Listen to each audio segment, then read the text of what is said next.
Yeah, good morning. I think it's so marvelous, and one of the reasons I love working with you guys so much is there's such a focus on family and on children in Twin, and I think it's something that's really important, and it's part of the theme what I'm talking about this morning, which I want to talk about the concept of raising software and why and how I believe that we can learn lessons from parents who are really devoted to their children and apply them to our professional careers. So, this is my eldest son, Falcon. He's 2.5 years old, and he's a very sweet, very lovely boy. And he was a really easy child, you know. He's a good kid, and my wife Vanessa and I, we couldn't be prouder of him. And I'm going to give him a second to introduce himself. ¿Cómo te llamas? Me llamo Falcon. Falcon, ¿cuántos años tienes? 2. Soy Falcon. Susupe. And yeah, he was a super little kid, and we were really, really happy with him. He basically stopped crying from the age of 3 months, slept all through the nights, never gave us any trouble. We didn't even know he had his first teeth because he didn't whinge about it at all.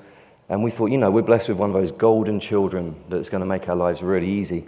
And I'm looking around the room, and there's some parents here who know what happens next, because around about 2 years old, 2 months, suddenly there's a change in our house, you know, and suddenly things become much more tense, much more frustrating. Bath time that used to be really fun and easy is now full of screaming and shouting. Bedtime's getting difficult. There's tantrums during the day. There's a lot of stress. And we had my daughter as well, his sister. But what was interesting is around about the time this was happening, I started to notice a correlation with my work, which was on the GigaNet team. Our code, our build processes, they began to start crying and whinging as well. And our team was growing and going through a storming phase. And we were finding that as we were introducing new infrastructure, as we was expanding the project, we're having all manner of build issues. Our Jira tickets were starting to mount up. And we all know this one. Responsibilities were getting juggled. It was getting late evenings, and it was a difficult and stressful time also. And when this was happening, I was kind of musing on this idea that our software projects and our children are very similar in some ways. And that wasn't a new concept to me, because I'm actually an uncle to 15 nieces and nephews. And my eldest niece is 28 years old, and all my eldest nieces have their own kids. So I'd already seen a lot of children grow to adulthood, and I've seen a lot of projects go full life cycle. And so I was kind of musing on this around about this time, and I was thinking about some of the similarities that we see between our software projects and our children, such as the kind of intrigue and excitement that we get, you know, when we're moving on to a new software project. We start telling our friends, our family. When we're expecting a child, you know, we're sticking pictures of, I don't know the word in Spanish, ecografías, ultrasounds, thank you. Ultrasounds in people's faces, we're feeling the tummy, and, you know, and it's the same with our software projects. We start showing people the product we're going to be working on, the website, a bit of information about the company, you know. It's time of excitement, and we celebrate all the small things that our children do. So when they're babies, you know, anything they do, like they gurgle, they coo, they smile, it's a great achievement. The same when we start a new project in the first couple of iterations. If it's just a simple thing like our first UI meetings, our first design meetings, the first builds we do. And just like children, our projects are pretty useless to start with. They kind of just lay there and output poo. We hope our software projects don't do that, but there's not a lot going on in the first iteration. But one thing we can all certainly agree on is, as our children grow and as our software projects grow, they become increasingly difficult to manage. And so I really believe that our work, and just like our children, are a reflection of ourselves. And it's a no-brainer that we create our children. We say to procreate, we actually create our children, but I think we create our work as well. And irrespective if you're working in finance or marketing or UI or design or management or coding, there's a creative aspect to our work. It's not just formulaic. And an interesting thing was I was talking with my mum. Some of you know my mum's Egyptian Greek, which I don't know what happened with me, but that's how it goes. And I was talking with my mum, and she speaks lots of languages, and she's always asking me like to practice her Spanish. She said, "George, how do you say son?" Not like son as in Falcon son. "How do you say son in Spanish?" I said, "Oh, you say hijo."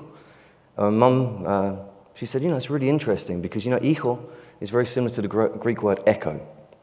And That's probably not the etymology of this word, of that word, and I'm probably just making this up. But regardless, I love the idea that, you know, our children are echoes of ourselves, and I believe our work also is an echo of ourselves. And so I think our children and our software projects are also a main focus of our time. Everyone in this room I know spends a lot of time focused on their work, and another reason I love working with so many of you is because I know you focus on your families and your children as well. And I think just like the way we could be parents, we can also be devoted parents. I know many of you are. And we can also not just be professionals, but we could be devoted professionals. And I want to kind of explore that a bit more. So we can ask ourselves, what are devoted parents and what do they do? Well, I'm going to postulate that devoted parents raise children. So the notion that you don't just have children, but you actually raise them. And I know that because I'm from an extremely poor background myself. We lost our house when I was a child. I learned to program in computers in shops. We couldn't afford one. And I lived in Bolivia, which is brutally poor. There's a lot of children there who live on the streets and they raise money for their alcoholic parents. They're certainly not raised. And that's not just a question of affluence or poverty. We find that people who do have resources available aren't necessarily devoted to their child's growth and welfare. But many of us know devoted parents here, and we know devoted parents from our communities, from our churches, from our friends, our own families. And we know that devoted parents really labour about their children's development. That's something I'm going to do with my kids. I hope I never have to, but if they ever lie to me. But they really make an effort to make sure their kids are developing. But the bit I think is really interesting, they don't just labour over their children's development, but they labour over their ability to develop their children, to nurture their potential. And so there's many ways we can do that.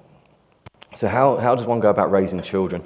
Well, I'm not going to sit here and tell you because there's no one way, but there are some things that I think we could agree in common, which I think are useful for this experiment, which is an unwavering focus on your kids. Many of us choose where we live, we choose where we work, we modify our behaviours. You guys know I like a little bit of a drink, and some of you know I cuss like a sailor, but obviously I don't do those around my children. And many of us make sure that we focus on our children, do the right things for them. But there's all kinds of resources at our disposal. There's so many books, there's websites, there's forums, there's our own family, and not just like our parents. Oftentimes there'll be someone in our family that we really trust and go to for advice and information about tricky situations that we might be going through. There's our friends. There could be friends who've got older children than ourselves that we go to for advice, friends with children the same age that we can kind of share stories with, and friends who perhaps have younger children that we go through the process of giving advice to. And so, of course, we have the wider community where we live, church groups, organisations we're involved with, schools, etc. I think that comes on to another point that we do really great stuff, and Ben and Mary do, and the whole Twin family does, which is giving back as well. And we've heard today many examples of how that's important and why we should do that. And in my experience, I've seen that parents who do a really good job of raising their children are quite often giving back to their communities. And I really believe that we can apply some of those lessons to the way that we work in software. And an obvious one is to be really focused not just on the product we're building or our teams, but on the client, on the end users. And of course, there's so many resources available to us. I think now it's easier than ever to get yourself informed about our craft. We've got seminal works on UX design, UI design, agile processes, principles. If you want to learn how to write really good code, maintainable code, there's books on that. Of course, there's all kinds of other resources online as well. And I actually saw on Amazon the other day, you can now borrow books from Amazon, which I think is astounding. They don't deliver to Peru, unfortunately. And of course, in the software community, we have family as well. Does anyone know who this guy is? Uncle Bob, yeah, that's Robert Martin. He's the author of 2 of those books there, and he's basically like, if you ever wanted a code uncle you could go to and say, hey, do you know what, I'm on this project, and I don't know how to go about architecting this or to get rid of these problems. Reading his books is a bit like sitting down at a fire and having a whiskey with a really trusted uncle. But there's other guys like him as well, like DHH from the Ruby community, Martin Fowler, the original Gang of 4. I'm sure all of you that have your own particular disciplines can think of people. But we have this notion of an extended family. But then, of course, we have our family here in Twin Technologies. I'm looking around right now at so many talented and wonderful people. There's John Chen. I can see he's making a point of saying, don't look at me, don't look at me. Because he knows I go to him when I've got a problem with video. You know, I go to Kurt if I need help thinking through things, really good laterally thinking. I'm sure, and I know many of you go to Kim. Where is she? But you go to Kim, you've got problems with Jira, and she does her magic stuff.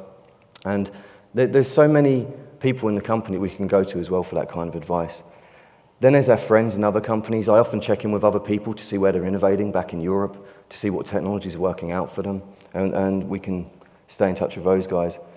And then we've got the wider community. Does anyone use IRC?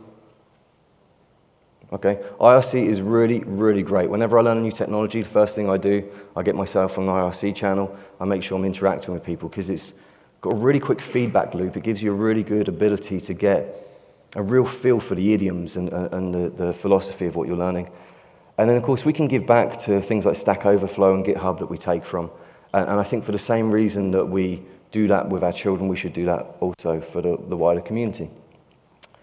And I think in some ways we can say much of this is about principles. And, you know, so we might ask ourselves, what are these principles that devoted parents are applying to raising their kids? What are these principles that devoted professionals are applying to their work?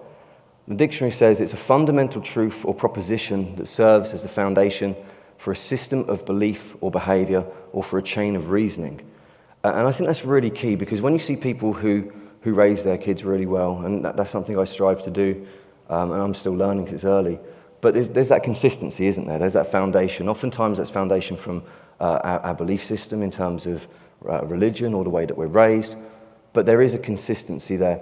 And I found as well that professionals that I respected, and I worked with some great people in Europe who could just do so much work. You know, this was before I knew any of this stuff. And I just marveled at how much excellent work they could produce.